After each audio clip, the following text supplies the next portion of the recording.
3, 2, 1. We're recording. Welcome to the Davidthedogtrainer podcast, episode 41. Hello. Today we're joined by. Hang on, let me think of something good for this. Today we're joined by Cleveland-renowned photographer, screen printer, miscellaneous creator of all sorts of very cool things, and now manager of Musica Akron, Andy Wells. Hey. We need a sound, it's like, Andy, how's it going? Good. I don't know. I'm not used to talking through this stuff, so I'm doing well. It's early. It's not so early anymore, but I woke up early after a long night at the bar. So feeling good, though.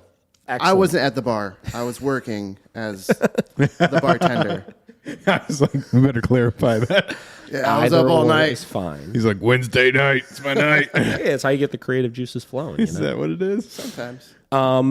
Andy, I've known for a very long time. We've been friends for quite a while. And he has been a big part of the Cleveland scene for a very long time. So we've talked before about when we've had guests outside of the dog training realm on here. We're really trying to highlight people that are doing cool things in the Cleveland area to show you guys how following your dreams or passions or any of that kind of stuff is a lot more obtainable than you may think it is. And you could find a lot of satisfaction and enjoyment by doing that if you're currently stuck in the day-to-day routines of not necessarily liking the things that you're doing. So we're excited to have you on. We're excited to talk about some of the things that you've done. I know, again, Josh has known you for a while. I've known you for a while. We've all known of Andrew Wells. So, And I know of you. yeah, very exciting. Andy, what are you doing? What's been up? Well, we keep throwing the word Cleveland around, but I have to clarify that it's Akron now. Sorry, But I still love Cleveland Akron area, we'll call it. Northeast Ohio. I still love Cleveland. Get close to that mic, son. Yeah, There you close. go. Here we go. Yeah, I run a music venue pretty much, and sometimes I take photos, and sometimes I screen print. That's about it. Yeah. I hang out with my dogs. How did you fall into the music job? I would love to know.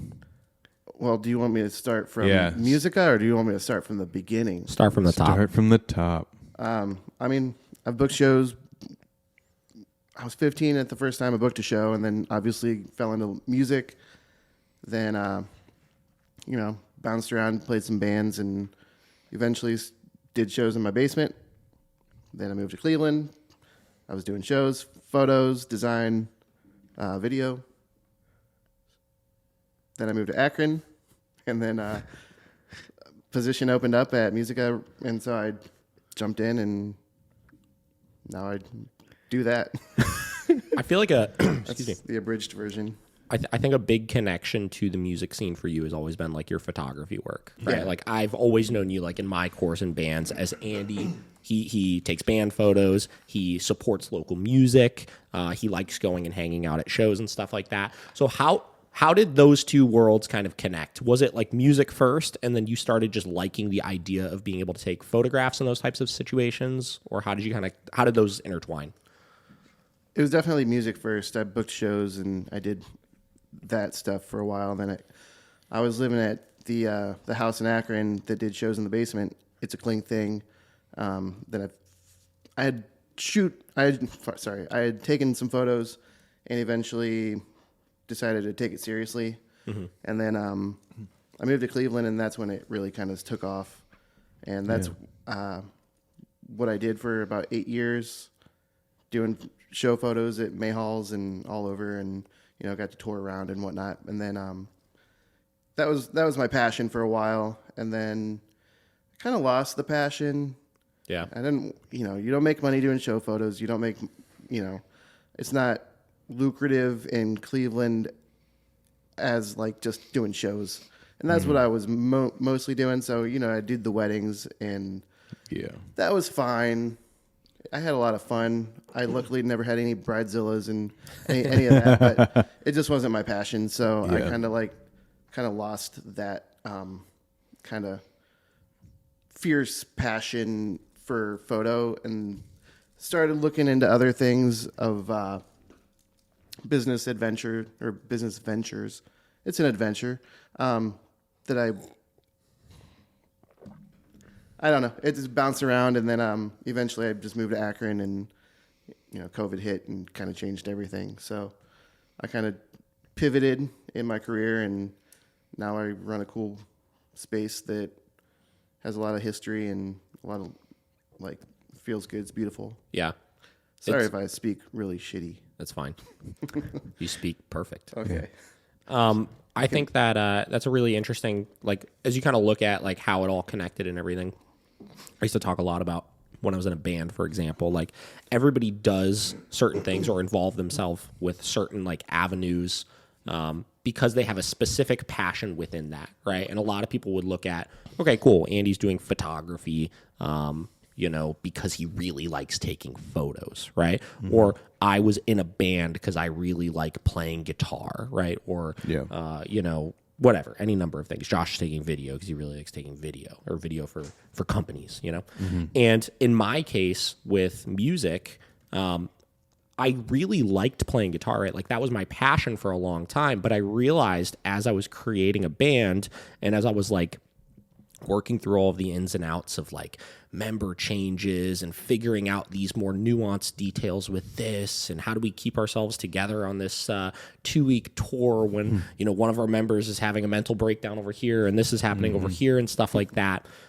I started realizing that the overall managing of the band and the overall building and creating something was something that I had more of a passion for. Same. And playing guitar in the band was just my vehicle in order to do that, Yeah. And once I came to terms with that, that's when it became 100% clear to me that it didn't need to be a band, right? And that's where I pivoted from band to dog training. Mm-hmm. You know what I mean? Mm-hmm. Where I learned a lot of the skills that I think helped me quite a bit as I started a company or I started training dogs while I was quote unquote managing the band that I was in. You know what I mean? Yeah. In your case, it sounds like it's very similar where music has always been your passion and specifically that kind of underground scene of music, right? And all of that in photography was kind of your vehicle in order to really involve yourself in that world where now you're pivoting to, because it's, it's music, right? You really love music. You're pivoting to managing a music venue where you're still able to be an integral part of that music scene, Yeah, I feel like I've always wanted to just be a helper. Before I was a photographer, we'd bring bands and play in my basement. I was working as a screen printer, doing mostly band merch, including David's band at the time. I didn't really know him. But it goes back that far. And it's always just, I want to help. And, in the pandemic, I started a little record label just to help my buddies put some things out. Nothing shout out End Note Records. And just some fun, but everything, it's always trying to help bands get to the next level. My friends realize their potential with their music. So being able to book bands in a beautiful room is, feels good. 100%. Yeah. I like that kind of mentality of you're trying to figure out how you could help the music scene, right? Mm-hmm. And specifically your friends that are in bands and helping them realize their potential, right? Everybody knows when you're in music, the hardest first part is getting that initial, year or two out of the way when you're trying to grow and realize, wow, we actually are doing something that's pretty cool. Yeah. So having anybody support you along that process is really cool. We were super young, during that period of time. So I don't think any of us took it seriously enough where we would get down on ourselves if it wasn't doing anything cool. Yeah. But, if you're starting a band a little bit later on or something like that, having that support system is essential. Yeah. Super cool. And I mean, having someone that's not going to take advantage of said bands, because that's a big thing too. It's a very toxic community. From when I was touring and stuff. I mean, we got shafted a couple of times from really bad people, Yeah, that's my goal, is to not be that guy. Yeah. Because I know that guy. Well, there's not one person, one guy. It's just we do know that guy though. Yeah, but we do know that guy. I know how that works, and it sometimes you can't always pay the bands what you want to pay, on a night, but never try to take advantage of them and hurt them or Sure. I'm not, if a band doesn't get paid, I don't get paid. So yeah. you know, providing opportunities still. Yeah. Yeah, I feel it. And maybe that's all a learning curve. You know, I'm still new to this whole side of the music business where I actually have a role that's kind of managerial in nature, I guess. I don't know exactly. I'm figuring it out every day, one day at a time. I just like find something new every day. Oh yeah. But that's kind of the idea we were talking about earlier of just you like the idea of just doing it, right? Like when you get an idea, right, or you get a passion towards doing something in particular, you got to just kind of dive into it. You can't wait around to like figure out how to do it. You learn on the fly. Like, you know, I didn't know what I was doing with photography, and then I picked up a camera and I took 1 billion photos, and maybe 5 were really cool, and then the rest were like, all right. And then, you know, you learn. And then like screen printing, I said, hey, I want to learn how to screen print. So I went and got a job at a screen printing shop, and I was like, okay, this is cool. And then I did it, and now I have a press in my garage that is kind of fun. Yeah, like it's not, you know. I don't know. Like I wanted to learn how to record. I can do some recording. You know, just not great. I'm no Steve Perino, but like I can fudge together a demo if I wanted to. You know, like So it's just anything you want to do, just do it, and then you know you might not be great, but figure it out. It's cooler to know how to do a bunch of cool things than not doing anything and thinking about it. Yeah. I mean, so. Go ahead. I was just going to say 99.9% of people that do anything kind of suck at it in the beginning. Yeah. Unless you're like some prodigy, you know, that you just sit down at a piano and all of a sudden you're just like, you know, Mozart or whatever. But do those actually exist? People that have never sat down in front of a piano ever and then suddenly they're just like. I think. I'm going to say no. I think you have to be like on a. Not in this. This is not in a bad way, but like on a spectrum, like some like it's just like. Well, there are different types of spectrums you can be on, obviously. Yeah, I would agree. Yeah, but it's like that one thing that they can just unlock crazy potential on something. Like I think it's more like they learn that they could just sit down in front of that thing and just go ham on it, and that's how they express themselves. Yeah, exactly. 100%. And it's. I hate to say it, but I have a really good friend. He does murals, and he says it himself, so I'm going to say it. But he's like, yeah, I'm definitely on the spectrum because he has no emotion, and he doesn't know how to like show emotion. But that's his way of showing. That's his way of so showing he emotion. has it, right? Like he's just expressing it Exactly. through that. Yeah, which is where you look at a lot of some of the best musicians out there. Or the best, sorry, I should say, individuals out there that are expressing themselves with different types of arts. You know, like that's how they do it. Exactly. Right? They don't know how to communicate that otherwise. Yeah, exactly. And then he does it through his art, and it's crazy. I'm just like, I can't even imagine doing like a 5-story building like mural, and then he's just out there. Mm-hmm. Check it. He's like, yeah, it looks good, I guess. And I'm like, can we say names? Yeah, his name's Evan Lovett. Oh, okay. He's out of Philadelphia. Oh, okay. Mm-hmm. I've seen you post. I've done work with him in the past. I didn't know if it was a local guy. Yeah.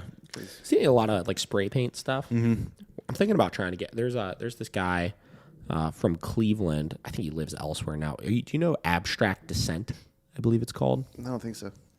Okay. It sounds familiar. So in Gordon Square, you know that is it a motorcycle shop or a leather shop or something like that right next to the art center?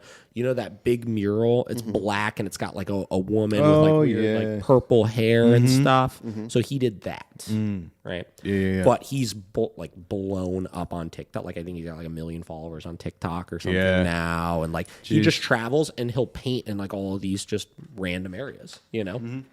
But anyways, I'm thinking about hitting him up to do something in the new space. Yeah. I want to kind of continue expanding the type of art we're displaying in Miracle. Yeah. That's something that a lot of people have always really liked. Like when they come in the facility, is like, oh, look at this mural of your dogs, or the stuff that Old Soul did, Alan did, like inside, and Pants Graphics that we have up in the training room and all that kind of stuff. Yeah, that'd be great. Yeah. How's that coming along? The new space? Yeah. Good. Let's go. Should we rehash out the entire negative conversation I had about how long it's taken? Yeah, we don't have to go negative. It's in progress now. It's going very well, guys. We officially started construction yesterday on it. Listen, I don't want to say it will. It should be done by the end of the month, which is very exciting. Very exciting. Yeah, knock on the wood. Okay, so back to you, Andy. How did you start learning about photography and stuff initially? How did you get involved in that? Like when you got your first camera, was there somebody that like kind of mentored you with it, or? Well, back in when was it? 2008, 2007. I had a few friends that were really just killing the photography game. They had a studio in Canton together called Five Giants. And I was hanging out with them, and I had my camera. I had no idea how to use it. Did you just pick one up, or like where'd you get it? I mean, you're just like, I want to get into photography. I'll go buy this camera. I found it on Craigslist. It was a Nikon D50, I think. It was cool. I took a bunch of pictures that weren't really good. Like, here's a picture of my trash can. Like, that's what I was doing, And meanwhile, these guys were using off-camera lighting, alien bees, and stuff that you always use. Like just killing it, shooting for alternative press and doing a bunch of really cool things. And I got discouraged. I'm like, well, they're doing cool stuff. I can't do cool stuff. I'm just gonna not do this. And eventually, I sold my camera. I lost my job in 2009. Sold my camera. I had a video camera as well. I sold, and then I didn't do that, and I started booking shows in the basement of the house that I moved into, and bless you. And then we really, got into that, and then I just tweeted one day. I said, "Man, I miss having a camera. I miss taking photos." And then a friend of mine, Jessica, was like, "Hey, I have a camera you can have." So she bless you, gave me this camera. What was it? A Nikon D40, I think. And I bought a 35 millimeter lens, and I just started taking pictures again. And like just the kindness of my friend just giving me a camera opened up the world of photography, and like just really got into it. And so thank you for that. But yeah, and then I just kept going and started taking band pictures, portraits, and whatnot. And my biggest regret is not documenting all the shows that happened in my basement. Yeah. During that time. But I was doing other things. Yeah. Drinking.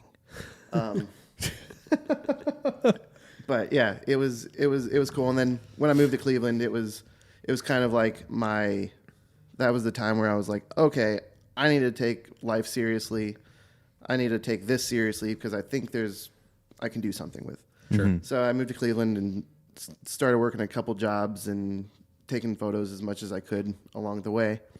And, next thing I know, I'm shooting photos of bands doing live shows all the time at May Halls, and like working for friends of mine who book shows up here, and, making friends with the bands. Here's free photos of you guys looking cool with people singing along. And, and then, then they're like, well, we need portraits. So I do more portraits. And then, next thing I know, it's corporate work, doing headshots and weddings and all that other stuff that comes along with being a photographer, some products, some food. And yeah, that was all a lot of fun. I never felt like I was really good at what I was doing, but I felt like it was still good, like, I don't know. You just never know. I'm like, this could be better, but I was just learning along the way. Just keep, what is it? 10,000 photographs or something before you're actually good. 10,000. I don't know. I think 10,000 hours. 10,000 hours, and yeah. To master a craft. Oh, yeah. That was a book or something, wasn't it? Yeah. And a song. What was it? Macklemore? Probably. Yeah. Thanks, Macklemore. Wisdom. Maybe. But yeah, so like I just did a lot of that, and then eventually, shot the emo nights in Cleveland and made a lot of friends doing that, and just that's what I was doing. I was doing some graphic design as well, T-shirts and album covers and layouts and whatnot, and music videos, because I was like, well, why just do photos when I could do this other thing? And I'm like, I don't know how to edit videos, but you know, some bands were like, I don't care. Let's try Figure it out. And you know what? Some of those videos are so fun to watch, and some of them are really, really hard to watch. But you know, I did it, and that's you know, I'm done doing it. Yeah. But I did it, and I'm like, cool. I have music videos. Like, that was cool. So eventually, yeah, I just did photos and took photos of everything, and that was my journey up until the end of 2019. I was getting kind of burnt out on it, and figuring out my next step of what I was going to pivot to, which we can maybe get into. I didn't exactly do that, but it does. It's kind of the multifaceted location kind of thing. Yeah, Yeah. It does really play into how I got my job at Musica. Yeah. But yeah, 2019, I was getting kind of tired of it. I had my last wedding that was booked. It was like on the books for over a year, and you know, I hate booking myself for something that's that far away, because a year from now, I don't know what I'm going to be doing. And then I'm like, oh, well, that wedding is on the same night as this show or this festival or this other thing that I want to do. Big commitment. And so like, that was like one of my biggest issues with wedding photography. Yeah, at the end of 2019, I was getting ready to like change. And then 2020 happened, COVID hit. And then I was like, okay, well, this is the change, I guess, that I'm forced to do. And like, you know, I sat in my house and just coped with everything along with the world, you know, just going to crap. And eventually moved to Akron, was forced out of our house because the landlord decided to sell. And yeah, I just kind of realized that photos are supposed to be fun. And that's kind of where I'm at now, is just I'll pick up my camera if I'm trying to have fun. Yeah. And, you know, but also like now I run a venue, which is like has a beautiful bar, and like my skill set with photography allows me to just be like, yo, Yeah, 100%. I need to take a few photos for marketing or for the website or whatever. And, you know, it'd be great to hire somebody like a Josh Dobe to come do that for me, but I can do it myself. Exactly. I remember when you were working at a good company, that was the whole thing, is like, you know, you have this skill set to be able to provide, to be able to assist with those things. And again, if you could find the best of both worlds of that passion and continuing to help the avenues you want to help, right? You can get back to that just being the fun thing, right? Because what I've always, in the last couple years, known you as from the standpoint of photography, and what I think a lot of people in Cleveland know you as, is, you know, you're the guy that just really loved going and hanging out and taking pictures of things with your friends, right? And helping with little projects here and there and this and that, right? Without really needing to like 100% dive in and commit to like, this is the lifestyle, you know? Yeah. Where, you know, when it's ideal and fun and cool, you could bust it out and you could use it to help grow the things that you really like, you know? And I mean, look at like you can get to the specifics of like marketing businesses and how most people don't have good content and stuff in general, and having that ability of, on top of all the other things I'm sure you're trying to do with the Musica, being able to have a consistent stream of really good content is going to help draw people to that area more, you know? And that's kind of the plan, because, you know, I work with, you know, my job is Musica, but I work with the bars upstairs and the other music venue across the aisle. What's the other music venue? It's called Blue. Blue. It's a jazz yeah. venue. Oh, cool. It's still closed currently, you know, from COVID, but they're opening soon. They have a lot of stuff over there too, right? Like a hotel and Yeah, there's a all kinds of hotel. stuff. It's like a big group. Yeah, so it's the Akron Historic Arts District. It's right by the Akron Art Museum. That's where my venue is, and well, it's not my venue; it's the venue that I work at. But yeah, you know, I work with all these places, and I'm trying to do content and build like websites that and really help just the whole block. Yeah, because the bars are cool. They, you know, we all work together. Their bartenders are my bartenders, and so we're all in this together. And so like my skill set. Yeah, so your skill set can continue to kind of help grow that specific area, which I think is really cool. And that's part of the reason why you moved down there, is to be able to assist with that kind of area. I mean, you've aligned yourself with Akron now, more so than Cleveland for quite a while. So what kind of potential ideas or goals do you have for trying to build that area? I don't know. I was telling you, I don't really know that. I've been to the Musica a handful of times. I've played there a couple of times before, but I've never like gone out down there or hung out down there or anything. I mean, is it like a I don't want to say like dying area. Like is it a little bit slower right now? Like are you trying to kind of pick that area up? Yeah, I mean that block has a lot of potential. There's two bars that are kind of connected. There's a pizza shop, which is also kind of connected to the bars. There's It's not Luigi's, is it? no, it's called Totally Baked Pizza. It's I love Luigi's. some of the best pepperoni. Oh yeah. Yeah, they're really good. And then there's a movie theater attached, a restaurant around the corner that's been there for a long time. So the jazz club over there. So there's like a lot of potential for really cool things to happen. And there's also some empty spaces throughout the block that are, we'd love to see something cool come in. So like that's what really brought me to the block, because I talked about pivoting earlier. I wanted to start a new business that involves screen printing and photography and some other things. I don't want to get into the nitty gritty on it, but that was kind of why I was walking around. I saw my friend who ran the club before. Yeah. Did you look for space or something? Wasn't there a space next to it you were looking at one point? Yeah, there was like a little space that was like, I remember you telling me about it was that. like super cheap, and it was on a website, and it wasn't actually available. But I saw my friend who was running the club before it, got shut down for COVID, and we just sparked up a conversation, started talking a little bit more since, I just recently moved back to Akron at that time. And eventually, she dropped in on me that she was leaving to go do something else. And eventually my mind started going, and I was like, well, wait a second. If she's leaving, maybe all of the things that I've done to this point have led me to maybe that's what I should do. So that's what I'm doing.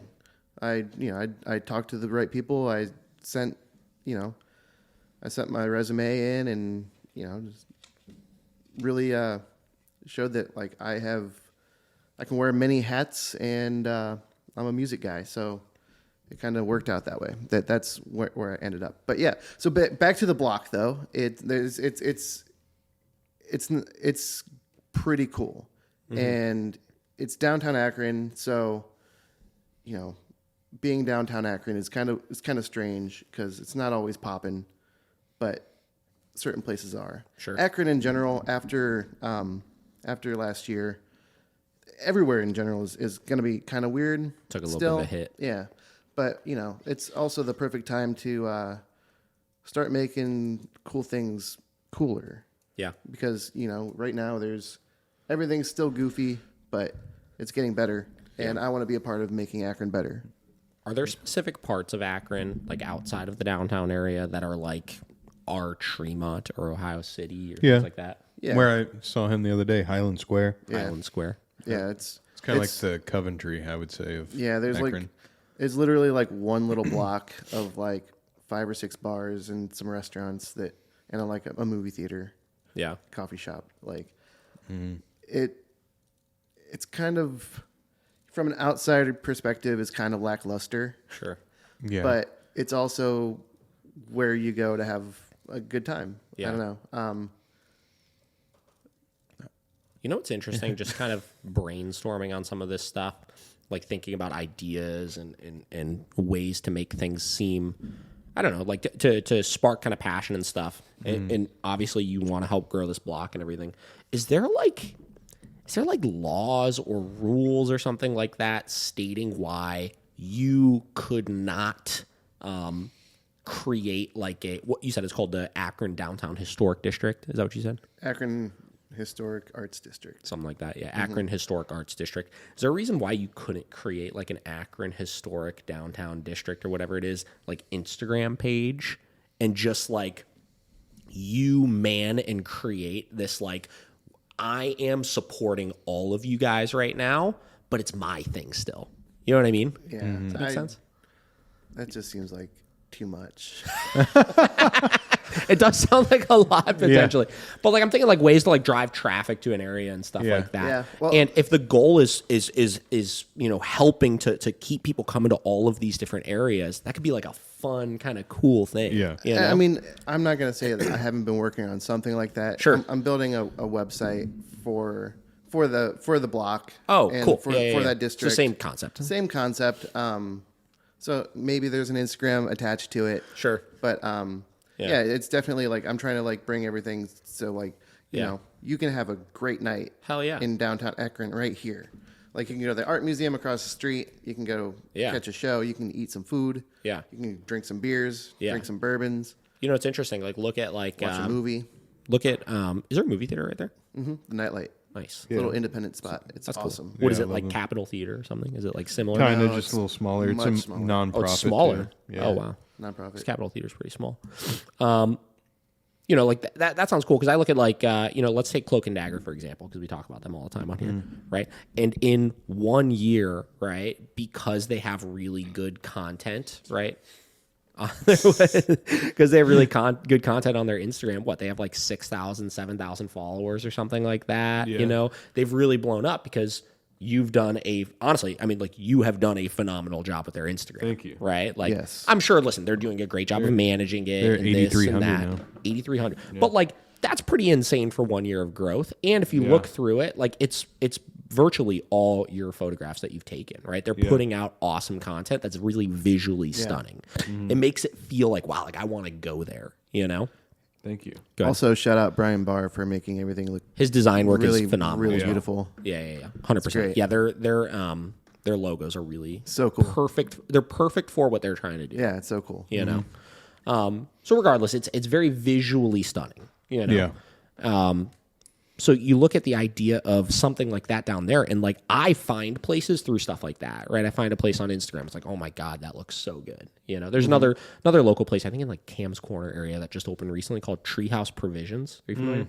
I've heard about it, but I haven't been yet. So it's actually owned by a very old client of ours. Like from when I say ours, from when I worked for Rob, like he was one of Rob's original clients that we helped out. Okay. And Tom knew the guy as well. And Tom still boards the guy's dog to this day.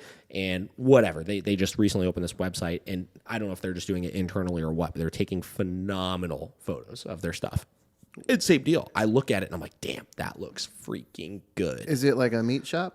No, it's you're thinking like Ohio City Provisions. Yeah, Is that why you're and thinking then that? there's some other stuff in Akron. So no, it's just a restaurant. Hang on, Treehouse Provisions. Here it is. Yeah, so like Oh yeah, you can see it's just like restaurant food, you know, burgers, this, that, but the food looks incredible, right? nice. Now, tack onto that, one of the things that I like that you've done recently with Cloak and Dagger is you take really great photos of the place as well, you know, which makes it feel even cooler, right? Yeah. It makes it even more inviting. It makes it look like, wow, like I want to go to that place, Oh, yeah. right? Because it's not just the product that they're selling, it's the environment. Now, the cool thing about that downtown historic arts district, right? Or whatever it is. I'm sure I'm still saying that wrong. The way that we're still saying that, or the place itself is very kind of cute, right? Like you go into it and it's very cool and it's got a vibe to it. And somebody that has the skill set of being able to capture an environment really well with a camera will draw, in my opinion, so much traffic to something like that. Yeah. You know? So I think something like that is a really awesome potential opportunity. Yeah. Yeah, I mean, I also have to say that there's a great coffee roaster right upstairs on the block as well that I forgot about. Akron Coffee Roasters, best yeah. coffee.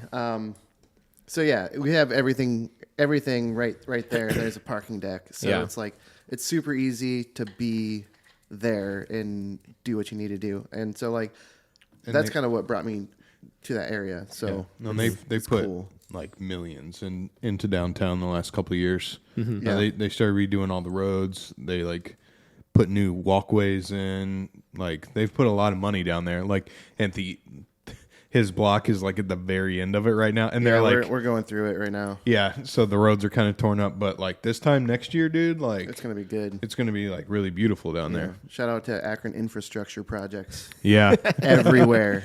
everywhere. But at least they're getting them done now. Yeah, So no, it's getting us ready for the influx of migrants from California, New York City, and Miami when it all when it all floods. burns and floods. Yeah, man. I mean, I've always loved your photography work. Thanks. Like, I remember the one we talked about this last podcast, but I always like Greg. Do you know Greg Murray? Mm-hmm. Yeah, like he was my arch nemesis for a little bit, just because in a like Competition. a competition Yeah. state. You know, like I love Greg Murray, but. Then I remember one time you came in and like took photos of David, and I was like, "That son of a bitch! These are so good," you know. Thanks, Like that was literally like my thought. I was like, "God damn it, those portraits are so good!" Yeah. Like, and you did a great job, and like, I understand why you're like kind of you have a new venture, you know. Mm-hmm.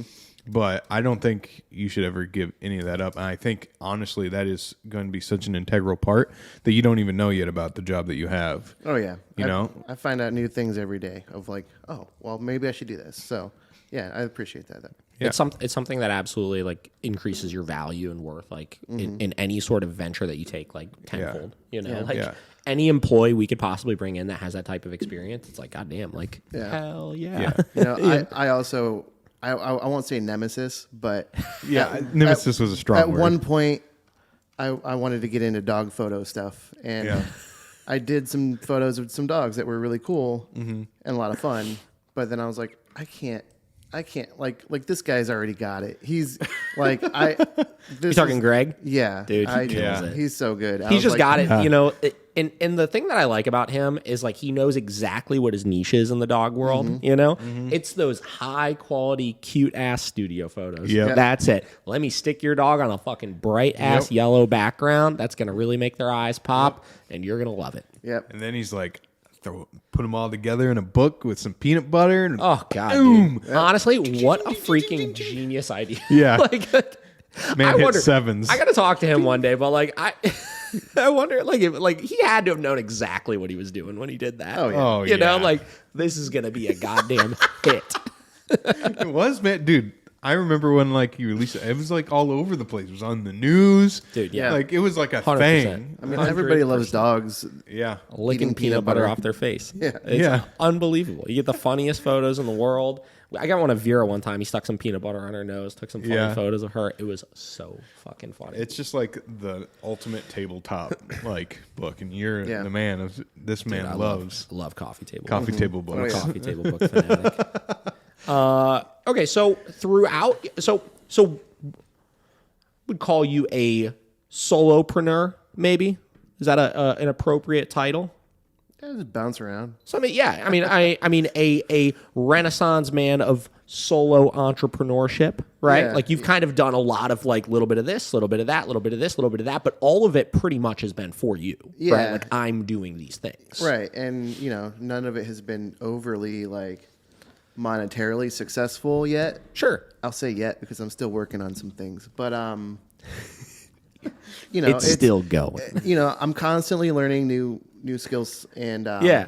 trying to have fun with Sure. things. That's you know, and while I've been doing all of this stuff too, I've worked in restaurants and you know got the hospitality, Sure, which was also a very important part of what I do because if hospitality is one of the most important things as far as I get what you're saying. I totally get what you're saying without you actually know, saying it. You know, I run a bar, so like Yeah. the people have to be happy when they're there. Yes. And you know, And when you're doing any of your solopreneur duties, right? Oh, yeah. Like the whole idea, and this is business in general, right? Yeah. Like the customer or the consumer has to have a good experience with it, right? And that's what I aim for no matter what. But yeah, so like constantly just doing stuff to and applying those to, you know, you might be working a crap busing job, Sure. but you're still learning, hey, this place needs to be spotless because that's important. You know, this cigarette butts on the outside patio need to be swept up because otherwise it looks dingy and gross. And like, so I apply that to, you know, what I'm doing now too. So like, the more nuanced details. Yeah. I mean, you understand all those different things, which I think is really important. And that's something you always knew with like the other things that you did as well, right? Like you always made sure, like I said, that everybody had a really great experience doing it. I remember one of the first photo shoots I did with you was like in your apartment for bygone days. Remember that?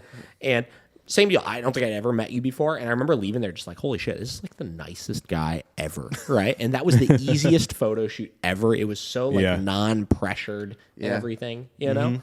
Well, you know, when it comes to taking photos of like bands, I know that a lot of band dudes don't like their photos taken. I don't like my photo taken. So like, I'm like, I know you don't want to be here. Half the time I don't want to be here, but you know what? We're just going to do it. We're going to get it and done. We're going to have fun. And I'm just going to snap a bunch and hopefully one of them has just the right look, you know? And like, cause I want it to be no pressure. I'm not going like, okay, we got 5 shots. I'm going like, all right, come here. One more. And eventually, you know, like you're happy with the photo. I'm happy with the photo and you have something Everyone's to work happy. with. Yeah. That little apartment was cool. I miss it. That was a cool apartment. Yeah. So what would you say, like, what's the top, like, 2 or 3 things that you've, like, that you would say you've learned throughout, like, your, like, solopreneur career and, like, with what you're doing right now, you know?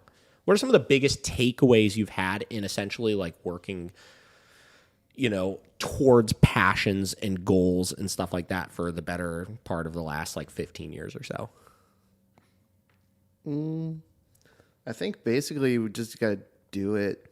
If there's some, I mean, like I said earlier, I don't really like the shoes or the brand, but their slogan's great. Just do it.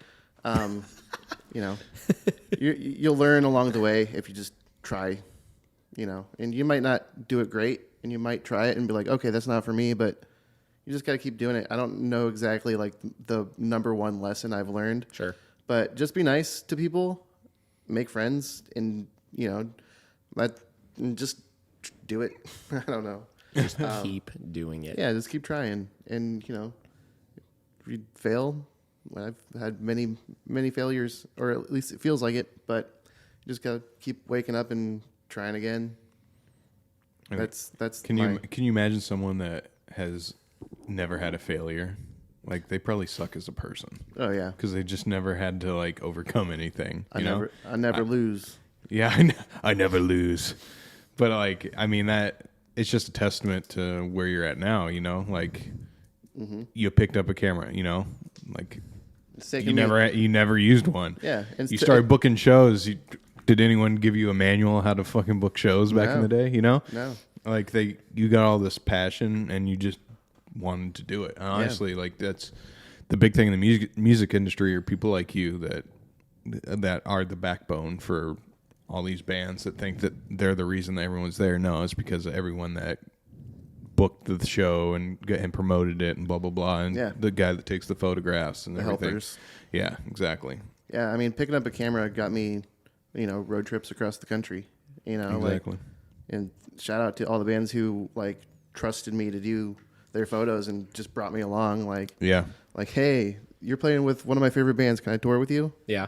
Hey, you're playing with another one of my favorite bands. Can I tour with you? Yeah, come on. And, you know, like, that's cool too. Like, you know, the opportunities of, you know, providing something that people like and need, and being a nice guy. Yeah. Like, I hope I'm a nice guy. Sometimes I'm an asshole. And but imagine if you'd never Craigslisted that Nikon camera, you know? You never would have had those opportunities. Yeah, it's crazy. Like, so just do it. What do you do it. What do you define success as? A little bit of money and a little bit of happiness. Just a little bit of happiness? As long as you're happy. A little bit. And you're not always going to be happy, but you might be doing what you're doing and being like, yeah, this is cool. Mm-hmm. I feel successful in certain ways, but I'm not always happy, but I'm happy. You know, I don't know. Success is just feeling good about what you're doing. And generally I feel pretty good. Yeah. That's what I'd say. I think that's it more than anything, you know, like when I look at like people that are successful, like in the greater Cleveland area or just in general, right? I look at people who are able to constantly strive for a goal or a passion, and regardless of whether or not they ever hit whatever that pinnacle point of like made it or this or that, if you have the opportunity to be able to chase happiness and chase whatever you find to be rewarding to yourself constantly without needing to worry too much about all of the other bullshit, you know, I think that is what success is to me, you know? Right. And that's something that, you know, when I talk to, like in my field, like new dog trainers, or, you know, I talk to other friends or colleagues that own different types of businesses and stuff like that, that's usually what I kind of strive to push on them as much as I can, is as long as you're doing something you really like doing, all of those other things will eventually come, right?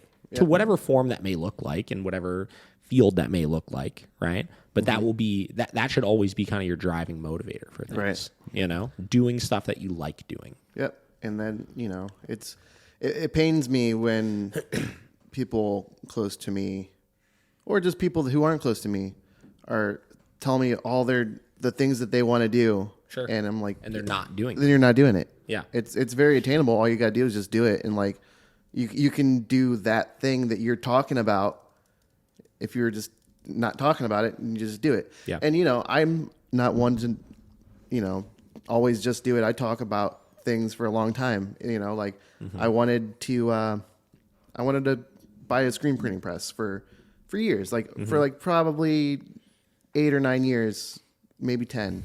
And I finally did it. And I finally started printing some shirts, and it doesn't get used all the time, but I did it and I have it, and I'm like, I can do it when I want to.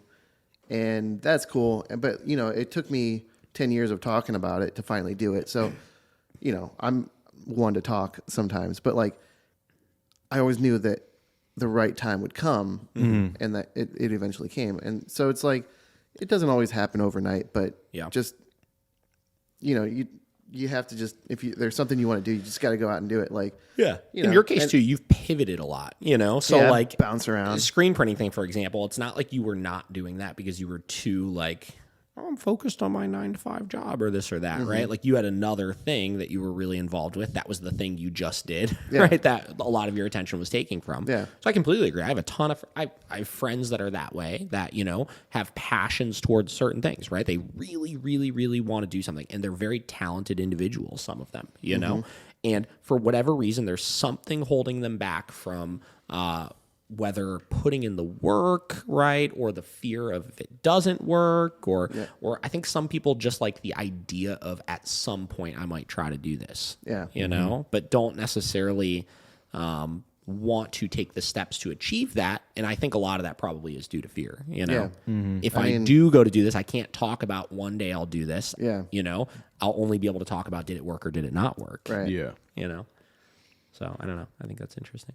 It is. You looked. No, I was just thinking about some of the things that. You reviewing the talking points. Yeah, I got some talking points. Andy's the only guest or only person, because I've never even done this, to come in with an entire list of talking points to jog his memory whenever he needs it. I have a terrible memory, and I'm not really good at public speaking. So, What else is on your talking points there? just the history of my life. All right. I think I coined in my head a good phrase. A phrase. Yeah. So I'm going to put it here, and if it's good, I came up with it first. Josh said it first. To be successful is always striving for success. Oh yeah, that's in that my good? notes. That's a good one. That's Is in that a my good note. I have that word for word in my notes. Damn it. It's Just, right there. just kidding. He's No, like, you get that credit. It's probably it's probably Tony Robbins somewhere in his like beginning years. He's Gary V. Yeah, Gary V's already said it. It was just in my head. I like that. Yeah, but that's what I always think about, Yeah. like as a success. You know, at the end of the day, is like, because we've talked about before, whenever you feel stagnant, you know, like, or you feel like you're at this good place, you're probably fucking up somehow, like, Right. because you gotta always like be going for some kind of goal. Because as soon as you become stagnant, man, it sucks. Yeah, That's- life is a game of constant micro goals. I mean, I was stagnant for a year, after COVID. Yeah. Like, just sitting around. But you know what? It was awesome because I just hung out with my dogs. And, yeah. I got a new dog. And can we talk about dogs? This is a dog podcast, No, right? I was going to say, yeah, we're going to pivot to dogs here shortly. Yeah, because dogs are awesome. So when did you get Oliver again? It was somewhat recently, just a couple years ago. His birthday's coming up in November. He's going to be 4. So it was You had him 4 years. about 3.5, I'd say. Huh. Hell yeah. He's the Time best. flies when you're having fun. Yeah, when you're petting dogs. What have dogs taught? Have you had dogs before that? Like your own dogs? Yeah, I mean, growing up, I had a series of dogs that weren't able to be. We lived in a very small home and didn't really have the necessary infrastructure in place to have dogs. So we eventually had a dog, Lucky, who was a little lab, Samoyed yellow lab. It's very cute. That was my dog, but it was my mom's dog. So, but like Oliver, I was always a cat guy. So I had Bowie since like 2007, and she was just my little ride or die black cat with green eyes. And I never really wanted a dog. I don't have time for a dog. I don't want a dog. Too much responsibility. Too much responsibility. I can leave a cat for days. But then Oliver came and changed that and kind of changed everything. And then I'm like, hey, my friend David the dog trainer. Hey, how do I train my dog? And then we just started. That was kind of like the crux of like what really brought us together as friends. Definitely. Like we were already friends, but like Yeah. I mean, we knew each other, right? but like, yeah. hey, you're at my restaurant and I just got a dog. Let's talk about it. And then we're like, hey, we're better friends than we imagined. But yeah, so Oliver came into my life and just kind of changed it up a bit. Gave me a little bit more responsibility, a little bit more like dedication to another living being. And you know how it is when you get dogs. That was like it's a whole new experience. I mean, my cat was one thing, but hey, this guy needs to go outside. He needs to run. He needs to walk every single day. He needs me to sing him a jingle or he won't eat. What kind of jingles does he like? Oh, I don't want to get into that. But yeah, it's maybe I'll record it and send it over. We'll tag it on the end of the podcast. Yeah, Clip it in there. but yeah, no, I just all of a sudden I love dogs, and that's kind of where Was there a reason why you picked that time to get a dog? Well, I was doing freelance. I did 1 full year of freelance, no restaurant work, no anything else. I struggled 1 year. And so I was just sitting around, and my friend who I had shot her wedding found this dog on the side of the road, but they were going on their honeymoon, and they're like, can anybody hold on to this dog and find it a home? And I was like, well, I'm sitting around at home working, like I'll come hang out with this dog. And next thing I know, fell in love with him, and he became part of the family. And I'm like, all right, well, I guess I'm a dog guy now. And the girlfriend said we could keep him, and I was like, okay, cool. He loves Sarah her. gave it the seal of approval. Yeah, he loves her way more than me. It's really cute. It's funny now, like dogs are such an integral part of your guys' lives now. Oh yeah, it's great. It is interesting though. Like Oh yeah, good. go ahead. Oh, I was just gonna say it's interesting how, like you were saying, like that responsibility that it gives you though of like taking care of something else. Like I got a dog pretty early into moving out on my own. Like I never had one growing up or anything. Yeah. And I think I was 19, whatever. I was living in Tremont. I was like, and I never knew it. I never even liked dogs, right? I was not a dog guy either, right? And I was like, I'm going to get a dog. So I started looking online and found Vera on the Cuyahoga County Animal Shelter, went and got her. And I feel like in getting a dog at like such a pivotal point in my life, you know, Yeah. like I'm like becoming an adult and I'm moving out on my own and this and that, right? It taught me so much freaking responsibility so early on, you know?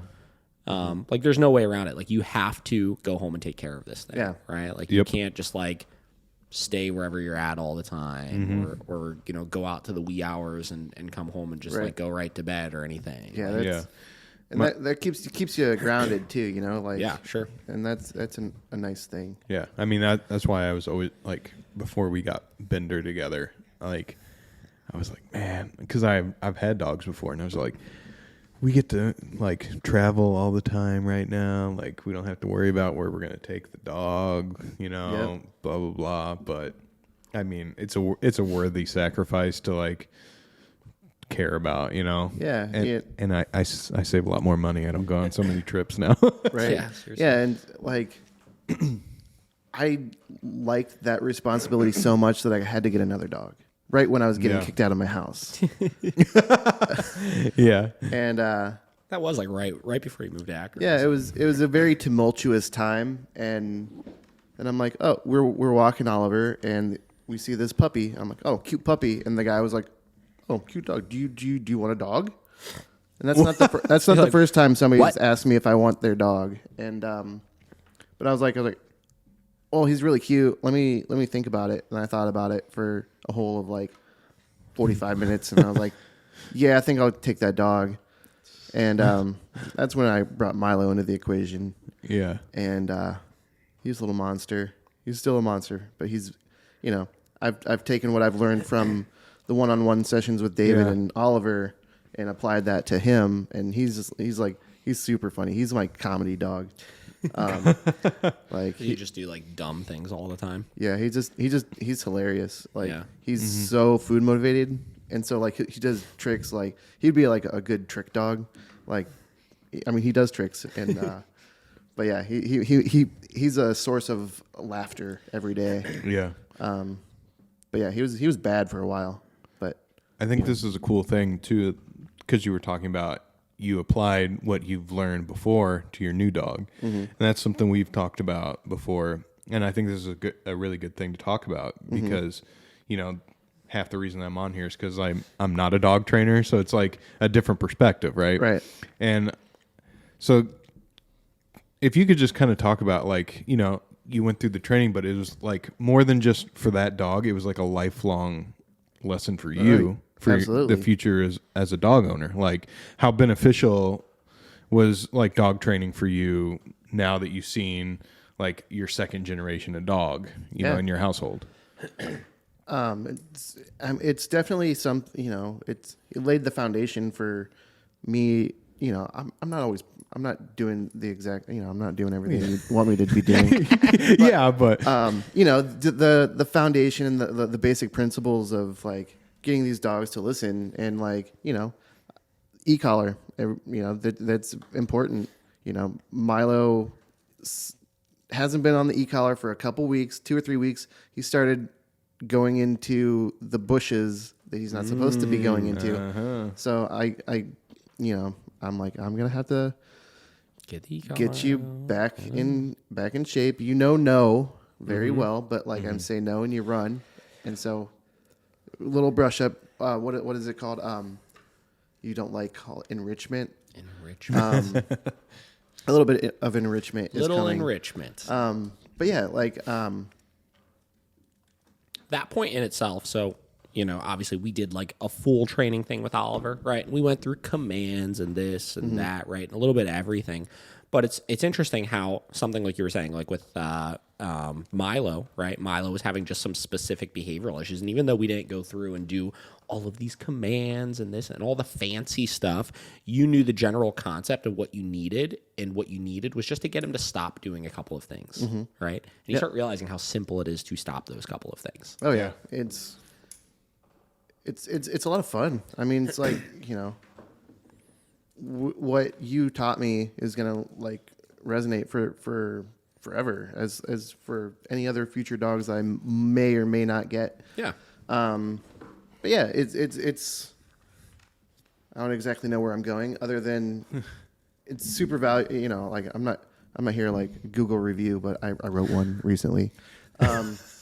But yeah, you know, like Good man. it's a good value. Like Yeah. you know, if you're doing one-on-one sessions and you're paying attention, Yeah. you can walk away with Knowledge. the knowledge that you can apply for forever. Like, Yeah, and like we said a few times now, it's not. You're not in the dog business. You're in the people business. You know, Yeah. it's like you're getting as much out of the training as your dog is. Right. You know. Yeah.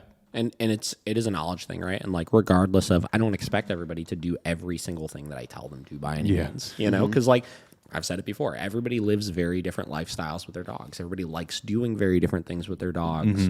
Everybody lives in different places where certain things are more or less important with their dogs, you know. Yeah. But as long as you have the knowledge of overall, these are some of the key concepts to having a well-behaved dog, right? Yeah. And these are some of the key concepts in order to stop or teach behaviors. And these are some of the key concepts as far as how you can create issues in the future, right? As long as you know those things. Yeah. As things hit a point, like if you're doing nothing with your dog and you start being like, oh my God, we're starting to have this massive problem over here. Yeah. You could look at those concepts that you learned and you could pretty easily like diagnose what the problem is and what you need to do to stop it. Yeah. You know, as long as you pay enough attention in order to understand those things. Yeah. Right? Yeah, there's very few things that I need. Like right now, I'm just working. I live in a somewhat wooded. It's like It's very secluded. it's secluded. Yeah. It's wooded. It's not a very residential area. A lot of deer, and for some reason, Milo just loves the deer shit. Naturally. And so, Isn't it funny how dogs in general love deer poop? yeah. So that's what he's going to when he goes into these. It's like, let me check this out. He's like, hey, Yeah. I know that there was some deer back here. So I'm like, come on, bro. Like, you got to stop. You gotta stop. So that's right. Bro, I need you to stop. Yeah. I call him bro all the time. Like, I call him Bruh. brother. Brother. Because he's Oliver's brother. But yeah, sorry, I'm very passionate about my dogs. fine. Much more than anything else. It's fine. So I'll talk about them all day. But you know, I can we talk about how Talk about whatever you want to talk about. can we talk about how Oliver kind of brought? That's not my podcast. That's her podcast. But my girlfriend works for David.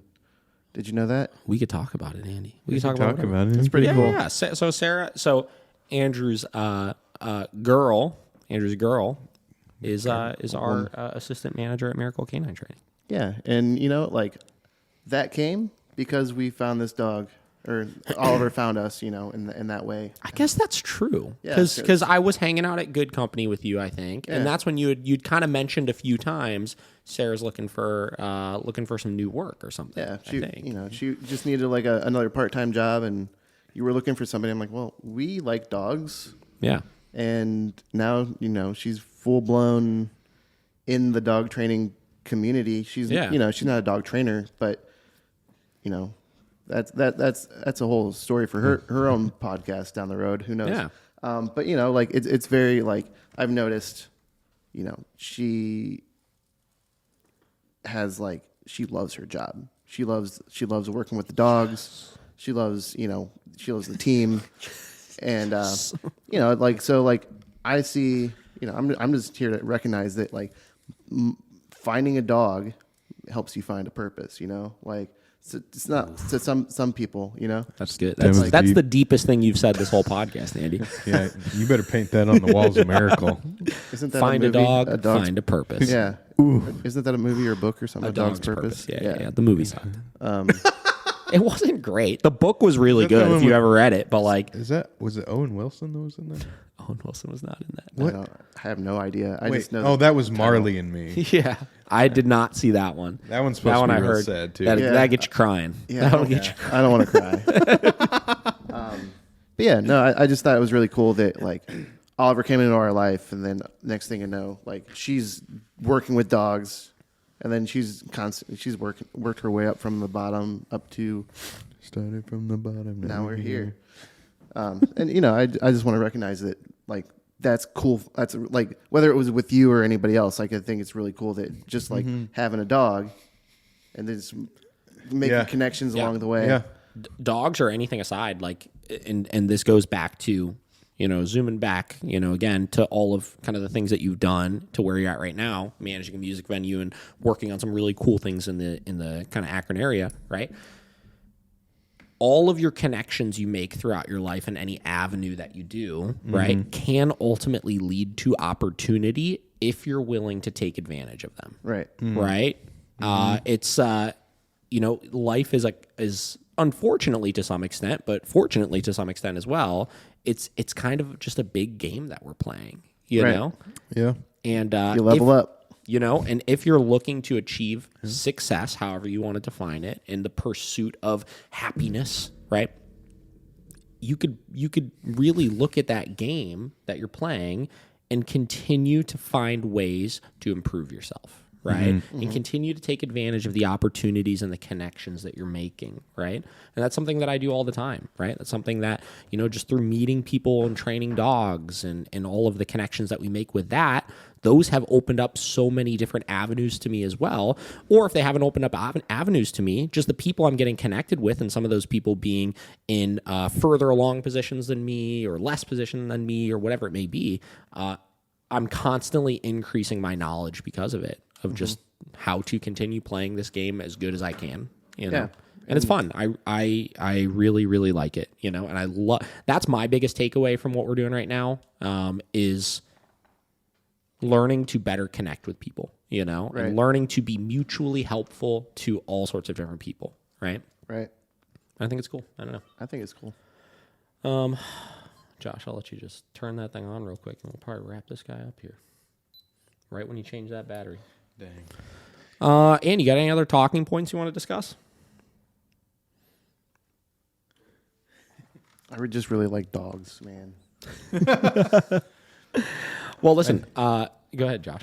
Oh no, I was just gonna say I'm glad that you found like something that pushes you, Oh yeah. like that.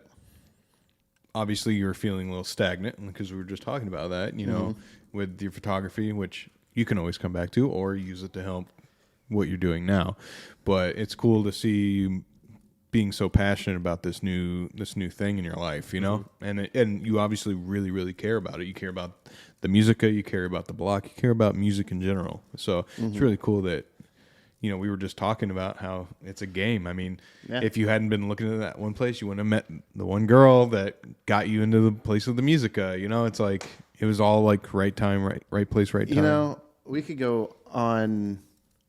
I've been piecing things together along like the past, so many years of like how everything just kind of falls in place in certain times that are, I'm gonna go down this road and then we can wrap it up. But I'm ready for it. So I'm buckled in.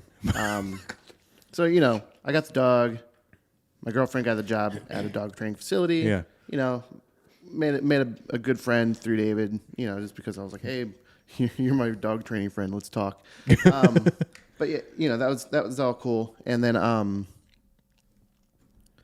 so COVID hit, and then towards the November, December, or actually it was like last October, my friend Danny, who is now my roommate, asked me to move in with him. And I was like, oh, that'd be kind of cool. I was like, but me and Sarah, we have our house and we're fine.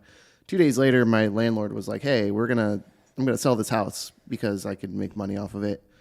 And I get it. No, like it sucked, but so then he's like, you can live in the house until you move, until it sells for free. And I was like, oh, well, that's very kind of you.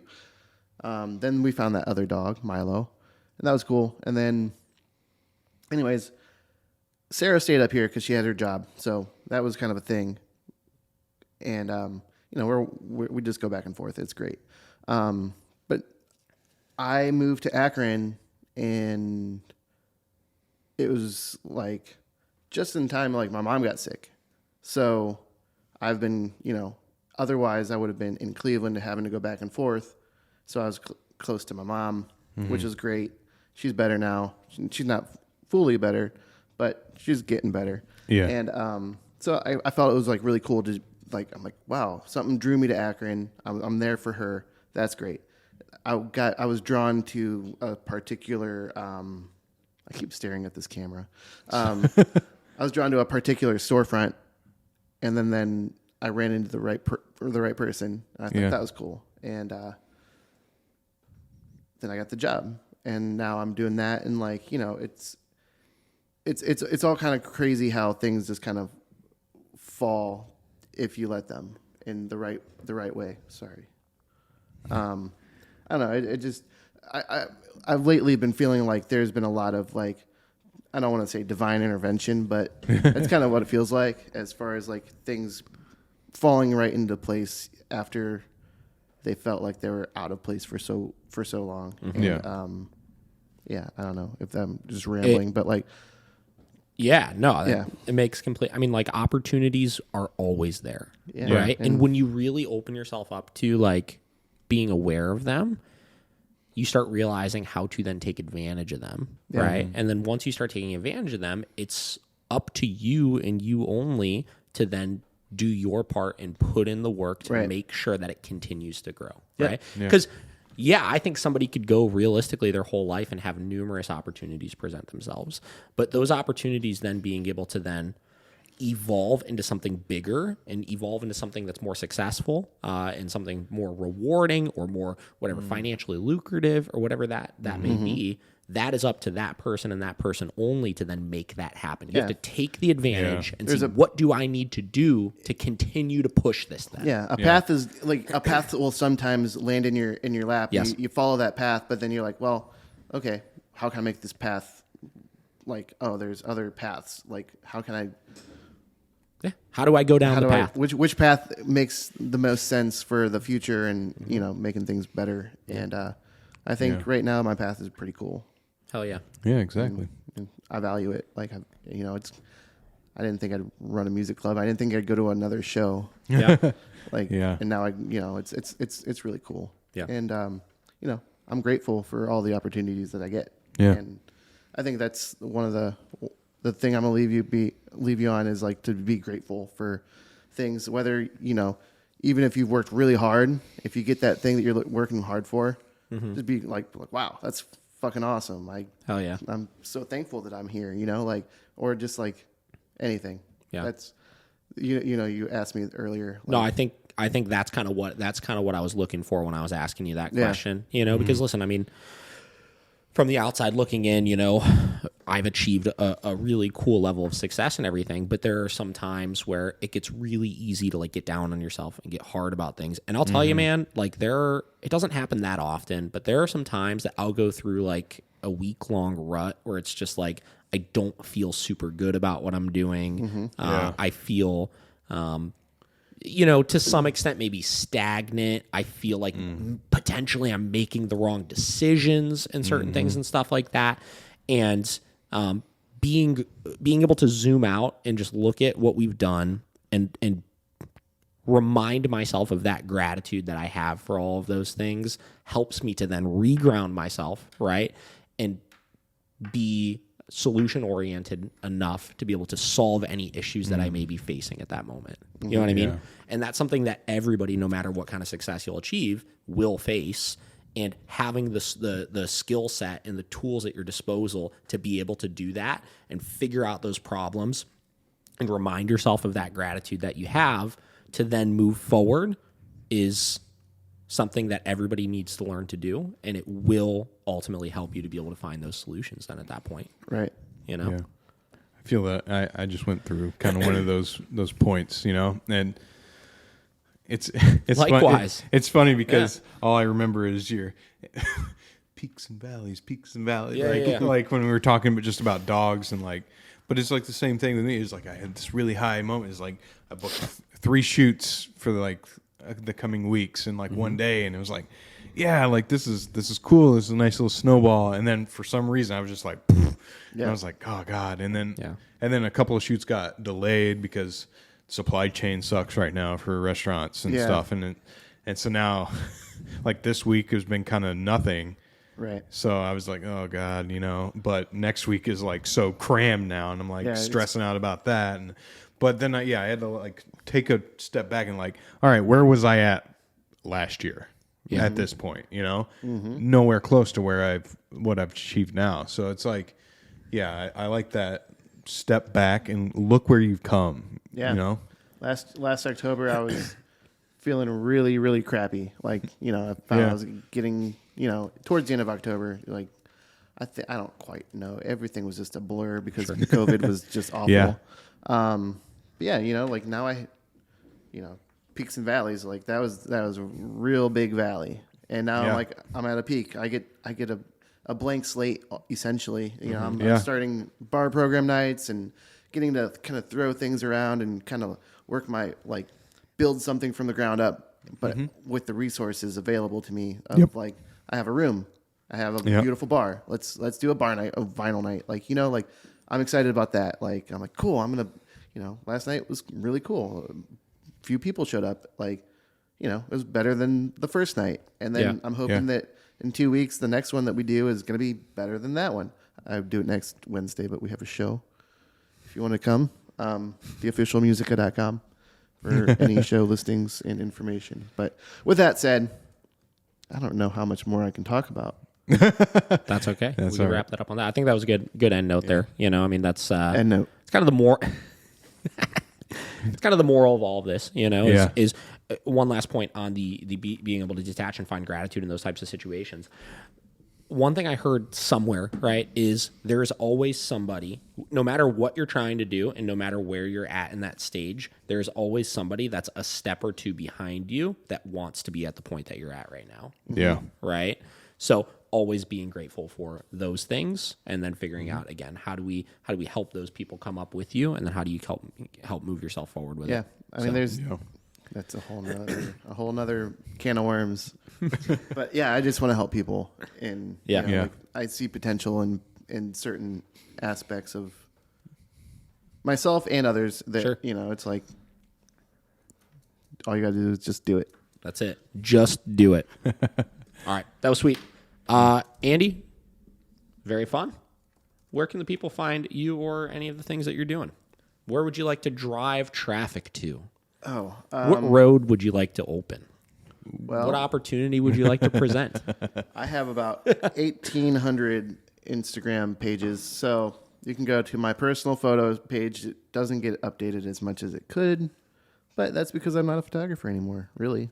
awells.co on Instagram.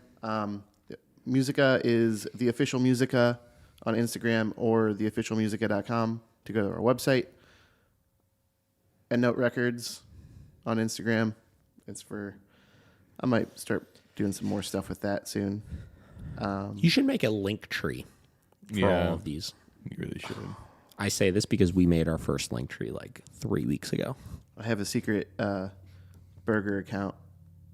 I remember that. Ohio Burger Club. Ohio Burger Club. On That's Instagram. really the important one for people to follow. Yeah. Oliver says woof on Instagram if you like cute dogs. He's got them all. Yeah, that's it. Hit up all those. Yeah. Yeah. There's lots to be found. But I mostly stick around to awells.co on the stories. Nice. I like it. That's where I hang Yeah. out.